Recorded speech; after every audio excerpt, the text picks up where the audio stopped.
ਸਵਾਗਤ ਹੈ ਜੀ।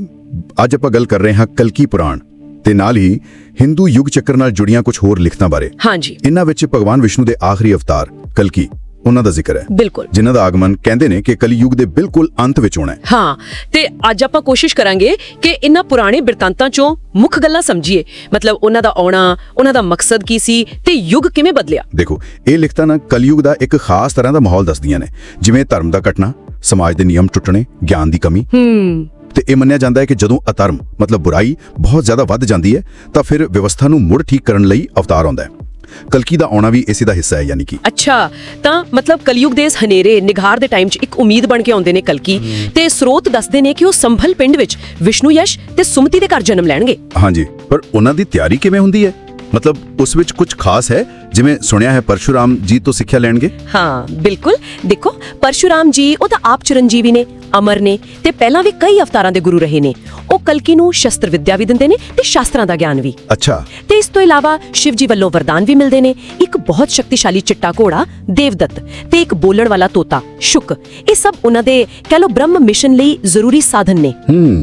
ਇਹ ਸਿਰਫ ਤੋਹਫੇ ਨਹੀਂ, ਮਤਲਬ ਉਹਨਾਂ ਦੀ ਸ਼ਕਤੀ ਦੇ ਨਿਸ਼ਾਨ ਨੇ। ਸਹੀ ਗੱਲ ਹੈ, ਪ੍ਰਤੀਕ ਹਨ ਉਹਨਾਂ ਦੀ ਸ਼ਕਤੀ ਦੇ। ਤੇ ਮਕਸਦ ਸਾਫ਼ ਹੈ, ਧਰਤੀ ਤੋਂ ਅਧਰਮ ਬੁਰਾਈ ਨੂੰ ਖਤਮ ਕਰਨਾ। ਅੱਛਾ, ਇਸੇ ਲੜੀ 'ਚ ਉਹਨਾਂ ਦੀ ਪਤਨੀ ਪਦਮਾਵਤੀ, ਉਹਨਾਂ ਦੀ ਕਹਾਣੀ ਵੀ ਬੜੀ ਦਿਲਚਸਪ ਹੈ। ਉਹਨਾਂ ਨੂੰ ਕੋਈ ਖਾਸ ਵਰਦਾਨ ਮਿਲਿਆ ਸੀ?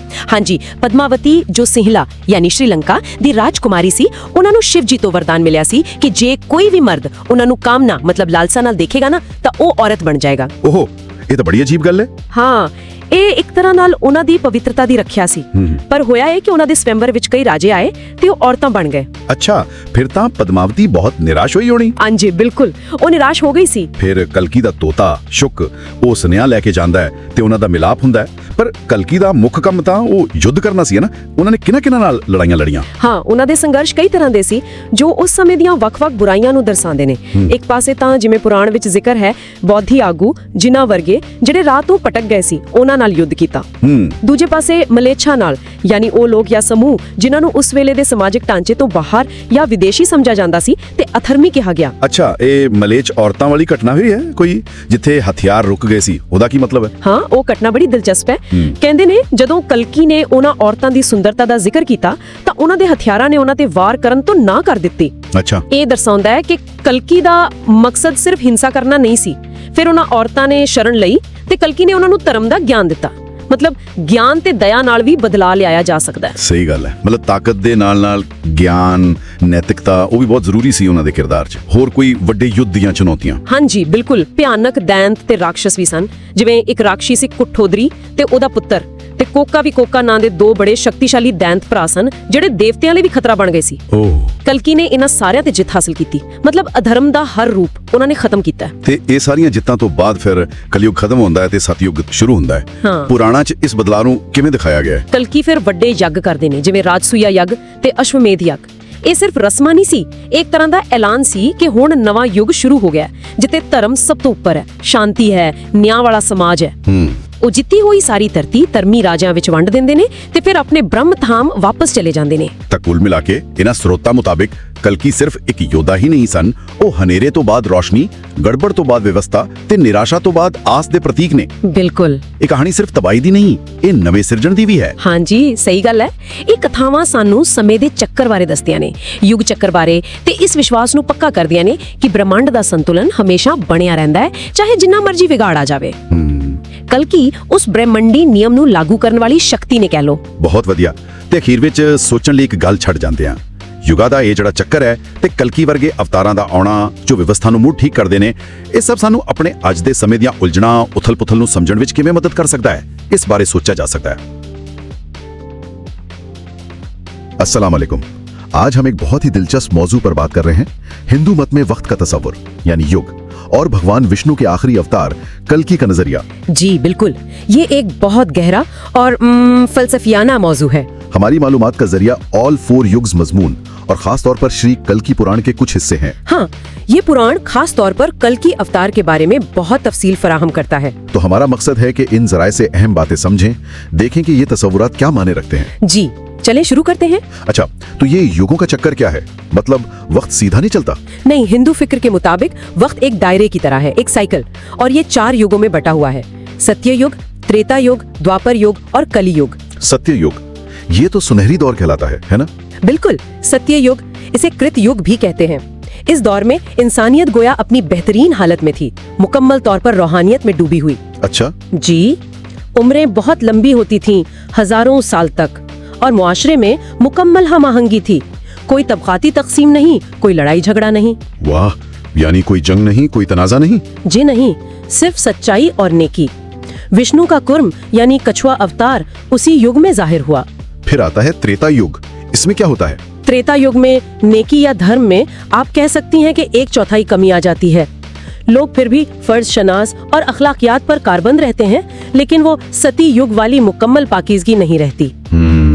और इसी दौर में मुआशरा पहली बार 4 तबकों यानी वर्णों में तकसीम हुआ: ब्राह्मण, क्षत्रिय, वैश्य और शूद्र।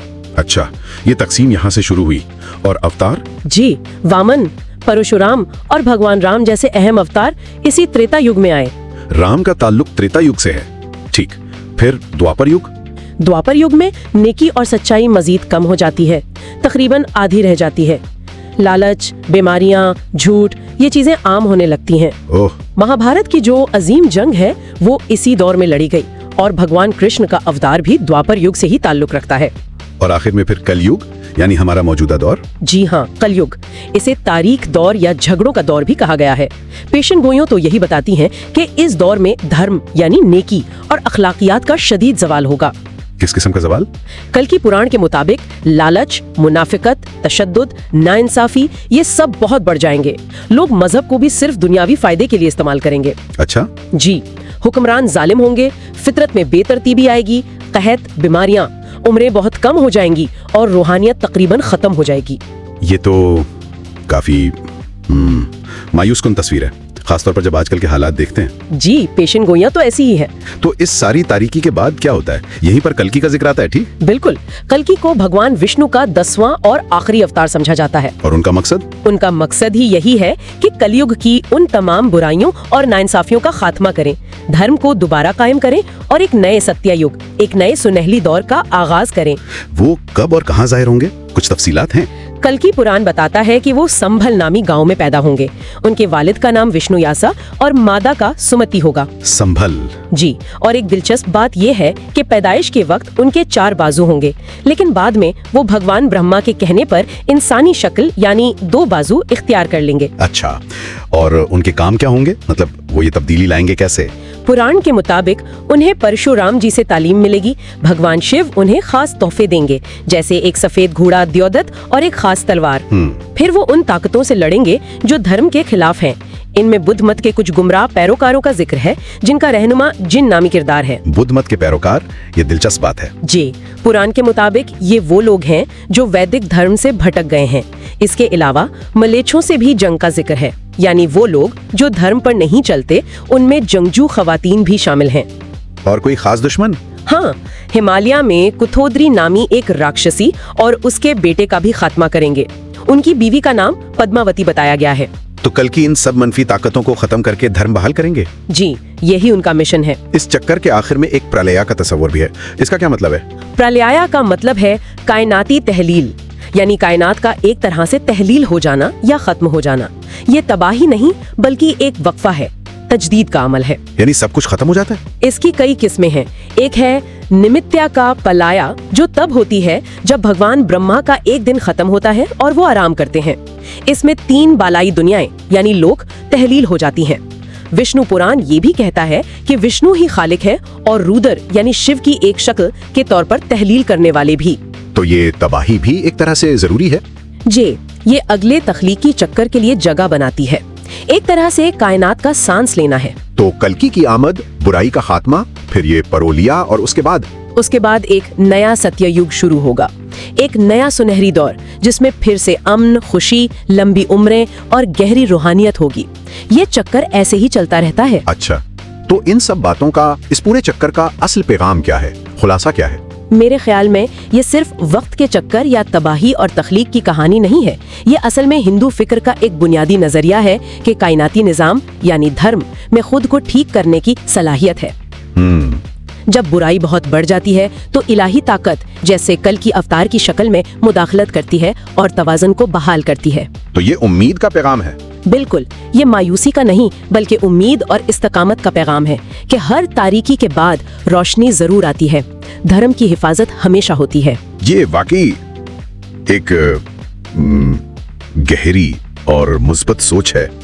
चलें, आखिर में सामीन के लिए एक सवाल छोड़ते हैं। जी जरूर। अगर कल्कि ने आकर धर्म को बहाल करना ही है तो जरा ये भी बताते हैं कि उनके इंतजार में आज के दौर में एक आम इंसान की क्या जिम्मेदारी है। कहा जाता है कि उन्हें खुद धर्म पर चलना चाहिए, इल्म हासिल करना चाहिए, नेक अमल करने चाहिए। जी बिल्कुल।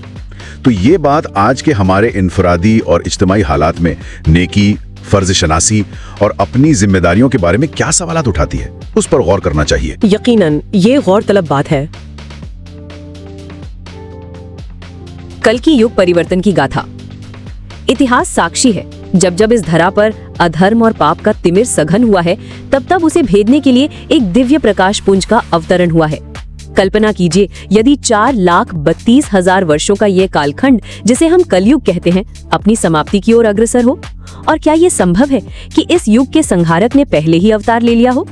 आज हम कथा कहेंगे उस महायोद्धा की जो भविष्य के गर्भ में छिपा है और जिसकी प्रतीक्षा देव और मानव सभी युगों से कर रहे हैं। ये गाथा है श्री हरि विष्णु के अंतिम और 10वें अवतार भगवान कल्कि की। कलयुग का अंत और सतयुग का आरंभ।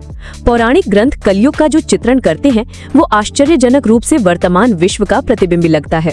शास्त्रों के अनुसार इस युग में धर्म का केवल एक पाद शेष रहेगा। मनुष्य की प्रतिष्ठा उसके धन और पद से आंकी जाएगी।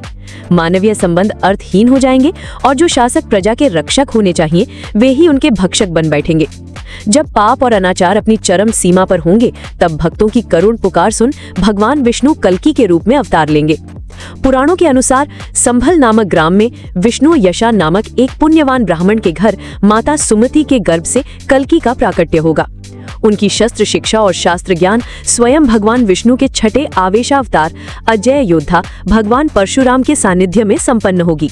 भगवान शिव की कठोर तपस्या से कल्कि को अलौकिक शक्तियां और अस्त्र शस्त्र प्राप्त होंगे। उन्हें देवदत्त नामक एक दिव्य श्वेत अश्व मिलेगा जो वायु वेग से ब्रह्मांड में कहीं भी विचरण कर सकता है, और साथ ही एक प्रज्वलित खड्ग जो अज्ञान और अधर्म के अंधकार को सदा के लिए समाप्त कर देगी। परंतु कल्कि का अवतार उपदेश या ज्ञान देने के लिए नहीं होगा। उनका एकमात्र ध्येय होगा संहार। वे उन समस्त दुराचारियों, अधर्मियों और छद्मवेशी शासकों का समूल नाश करेंगे जिन्होंने धर्म का त्याग कर दिया है। उनका निर्णायक संग्राम होगा कली नामक उस असुर से जो इस संपूर्ण युग के पाप का साकार रूप है। इस महासंग्राम में अधर्म पर धर्म की विजय के पश्चात कल्कि एक नए स्वर्णिम युग का सूत्रपात करेंगे जिसे सतयुग कहा जाएगा। अवतार का आध्यात्मिक रहस्य। किंतु इस कथा में एक गहन आध्यात्मिक रहस्य भी निहित है। अनेक विद्वान और संत मानते हैं कि कल्कि कोई बाह्य अवतार मात्र नहीं, अपितु हमारी अंतरात्मा की ही जागृत चेतना है। ये सांसारिक अंधकार वस्तुतः हमारे अपने मन का ही अंधकार है, और कल्कि की प्रतीक्षा का वास्तविक अर्थ है अपनी उस आंतरिक दैवी शक्ति का आह्वान करना जो हमें सत्य और धर्म के मार्ग पर चलने का साहस प्रदान करती है। इस प्रकार कल्कि केवल भविष्य के अवतार ही नहीं बल्कि हमारे भीतर की वह शक्ति भी है जो हमें वर्तमान क्षण में ही अधर्म के विरुद्ध संघर्ष करने की प्रेरणा देती है। निष्कर्ष। संक्षेप में हमने जाना कि किस प्रकार कलयुग के अंत में भगवान विष्णु कल्कि रूप में अवतरित होंगे। वे अपने देवदत्त अश्व पर आरूढ़ होकर अपनी दिव्य तलवार से दुष्टों का विनाश करेंगे और पृथ्वी पर पुनः धर्म राज्य अर्थात सतयुग का पुनर्स्थापना करेंगे। भगवान कल्कि के विषय में आपके क्या विचार हैं? क्या उनका आगमन हो चुका है या अभी होना शेष है? अपनी राय हमें कमेंट्स में अवश्य बताएं। ऐसी ही ज्ञानवर्धक और रहस्यमयी कथाओं से जुड़े रहने के लिए हमारे साथ बने रहें। स्मरण रहे, प्रत्येक गहन रात्रि के पश्चात सतयुग का अरुणोदय निश्चित है। मिलते हैं अगली गाथा में।